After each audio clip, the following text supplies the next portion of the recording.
Hello, I'm Michael Rosen and I've written Unexpected Twist, a retelling of the classic Oliver Twist by Charles Dickens. Today I'm going to read chapter 11 to you, where we see the main character, Shona, trying her best to make friends at a new school, much like Oliver himself as he tries to fit in with the artful Dodger and his friends whilst they go around London pickpocketing innocent people. Chapter 11. By now, Shona had worked out that the place to be at break and lunch times was the wall. Yeah, most boys went off to a place lower down where they ran about like dogs chasing a ball, but now she knew everyone and everyone knew her. The wall was best. Some sat on it, others leaned against it.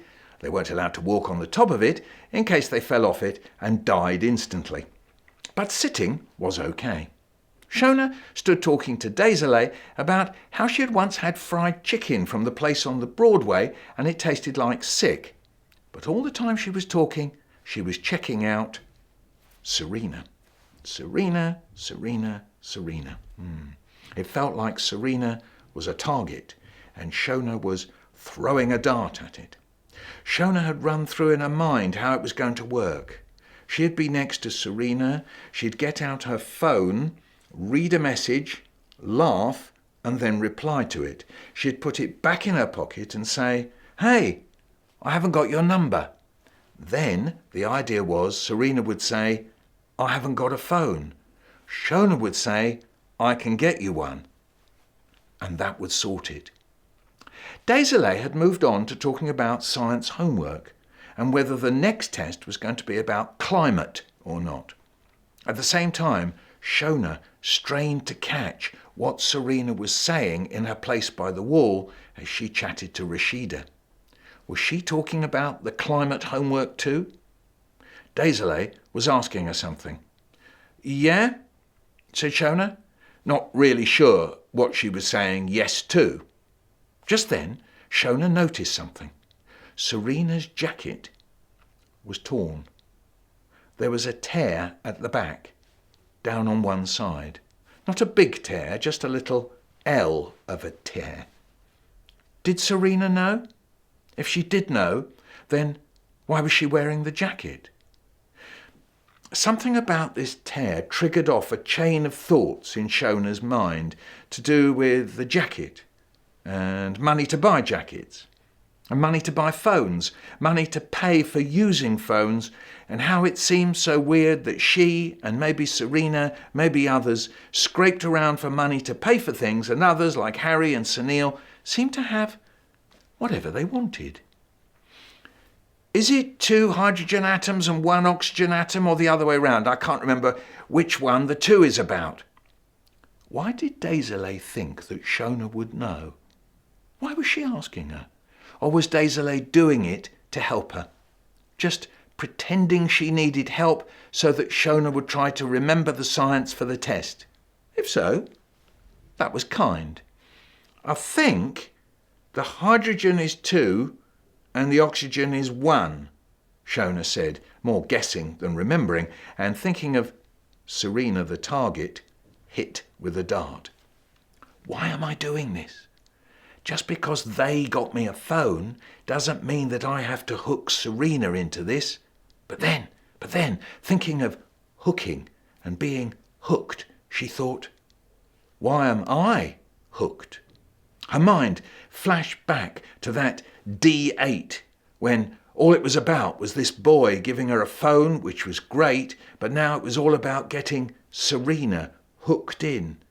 And she was doing a favour for that Pops guy sitting in his flat with those boys like Gaz and the rest doing little sly laughs. She felt the phone in her pocket.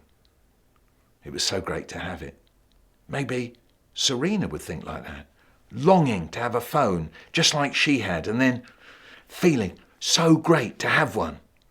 But still, there was that nagging thing going on in her mind about these boys and the Pops guy. I mean, I get a phone just because I did them that favour with the package from the shop?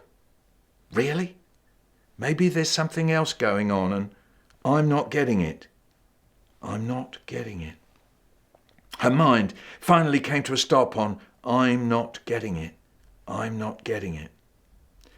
Daisy was asking her about evaporation. She was being kind. She could see it in her face. Daisy was getting her to revise right there, by the wall. "Do you get it?" Daisy asked. "No, not really," Shona said, and Daisy took it to mean that Shona hadn't got how evaporation causes cooling, but Shona was somewhere else. Daisy tried to explain once again how a surface that water evaporates from is what cools, yeah? And Shona gripped her phone and said to herself that until she did get what Tino, Gaz, Pops and the others were all doing, then she wouldn't and shouldn't get Serena in on this too. And then, even as she made up her mind and even as she gripped her phone, she had the thought that if she didn't deliver Serena, then couldn't Pops decide to not pay for the connection?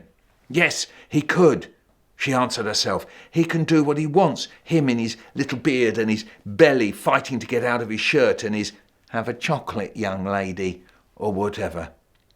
"Go on then," Daisy said. "Evaporation causes cooling," Shona blurted, summoning the words up from somewhere they must have stuck without knowing they had. "And that means the surface that the water evaporates from." "Go on." "Evaporates from, cools," said Shona. Her voice made a question mark in the air. "Yes!" shouted Daisy, demanding high fives from Shona. The bell went, and Daisy thought, "And high fives to me for doing exactly what Miss Cavani asked me to do for Shona."